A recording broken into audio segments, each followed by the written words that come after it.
mortar Northern Umbring side. We have the Bulletproof Pope X with a front gap mortar and a side flamer. Flamer flare. And on the RAS Mars, we have a left side Hades flak lumberjack and a right side Whatcher carronade. On the come on, brain. On the Daya side, yes. Wait, Galleon, we have a right side short range dual carronade and the same mixture Hawacha flag and Gatling left side with a harpoon rear for a bit of toey smashy nonsense. And then on Lib 80k, same build again, is long range lumberjack to do a lot more harassment, another flak, so maximum killing power at long range this time, and a Hades along with a small bump on the Lib 80k there. And on the right side they have a short range Hawacha carronade. Quite see that then, Hawacha carronade, yes. Just so, in case they get short range, you can disable people, slam them into the ground, and just let a single Hawacha do enough damage. These two teams might be passing each other here. See, this is what I was afraid of. Round and round and round we go. Ring around the rosy action here on Canyon Ambush. One team goes left, the other goes right. Ring around a rosy. And that's about a quarter of the match gone already. Yeah, this always happens though.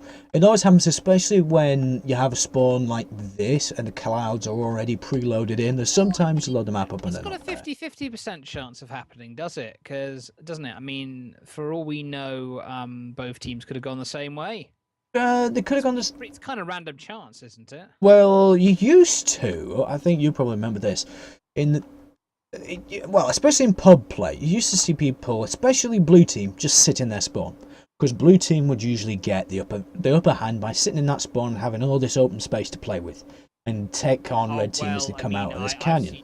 I've seen either team canyon camping is been around since pretty much the beginning of Guns of Icarus competitive play. Yeah, but like we said, we moan a little bit about this ring around the rosy situation of ships flying around each other. Well, it does beat camping for 30 minutes. I was going to say it's not sitting in your spawn. It actually means that both teams are taking the initiative. We may be about to see a canyon ambush here. There he spots him. Side, and they're going to get the Pope. Mars has been spotted as well. Oh no, the Mars is on the wrong side of both the Lib 80k and the Decide. Shots missed. But the Mars has lost their balloon. Oh my goodness. Down goes the Mars. We need the Bulletproof Pope to come in and cause as much damage to get the Decide off him. That Gatling Flamer could be enough, but I don't think it's going to be enough. Oh, it's not. It's not. Look at it go. That was just unfortunate. I don't think there was any wrongdoing on anyone's part there. If those galleons catch you in those canyons, those short-range heavy guns, you're in big trouble. Yeah, especially with such a large, heavy ship with such a big balloon. Only one flame stack down on the Dare side here. The Dare side has got that chem sprayed up. I don't think that Gatling Flamer is the right way to go against these high-level teams. Yeah, but it does show that Praetorians don't have an overwhelming advantage being able to pick a ship last. Granted, it has become an unusual engagement. Oh my goodness. That just wasn't fair. That just wasn't fair. Oh my god, sorry, I had to cover my face. That was just so... I flushed red. Oh, but yeah, like, as to come to the discussion of the balance of the setup system, engagements like that, it doesn't matter how you set that up. People with the better builds will always... But the situation will always come out on top there. It had no... The fact that the Mars could pick last, could pick second, had no bearing on that situation. Had none at all. I disagree. I disagree completely. Really? I disagree completely. The Mars... the Bulletproof Pope has just picked a bad build, really. I can't put it any differently than that. Let's double check what the Pope has got. It's just a bad build against these double galleons. Now, looking at the Pope, it's a Gatling mortar flamer. Gatling mortar. That's not a Gat flamer. That's a Gat mortar. Yeah, they got a lower left side flamer. And a lower left side flamer. There we go. Yes. Yes. Hang on, you told me it was a Gat Flamer. You lied to me, Morty. You're the one that introduced Red Team. I Should have know, known but this. then you then you made me. Don't you blame question me. my memory. Oh, blame. Oh, yes, but has Brucey affected your brain? He must have In done. any event, Anyway. RAS Mars is firing on the Lib 80k and getting focus fired horrifically by these two galleons. And in The, comes a Red bulletproof Team Pope, though, attempting a against the Lib flank here. 80k. So this could be a dangerous situation unless the Decide can shut down the RAS Mars. But we do have the bulletproof Pope coming in too high to be effective. A ram comes off, does nothing but take down a balloon and doesn't provide any serious damage to counter them. But we do have the Lib 80k going down now.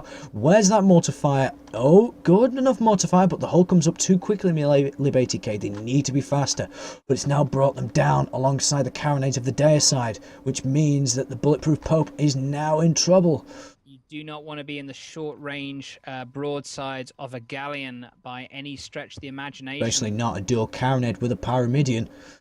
However, the bulletproof Pope X is just hovering right above those arcs of the Lib 80k. The Deicide, I believe, needs to help the Lib 80k, or the Lib 80k could be in trouble. The Lib 80k coming up.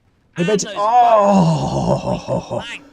that was a very, very, very fortunate set of circumstances. They had the reload on the Huacha, and they had the balloon go down just in time for the Deicide to push them down, push the bulletproof Pope down as well. I think that's the end of the Pope. I don't think he's going to get that altitude advantage back again with a heavy carronade in the Huacha.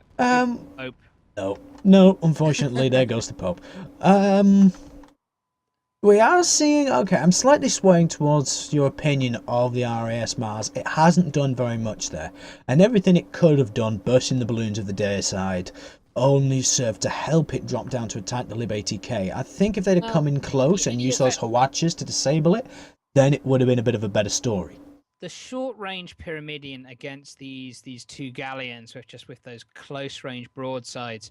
Yeah. The one ace up its sleeve is that altitude, is that getting up just in that sweet spot where you can fire down on them but be outside of its arcs. But if you lose that sweet spot, like they did, that's it. You're screwed.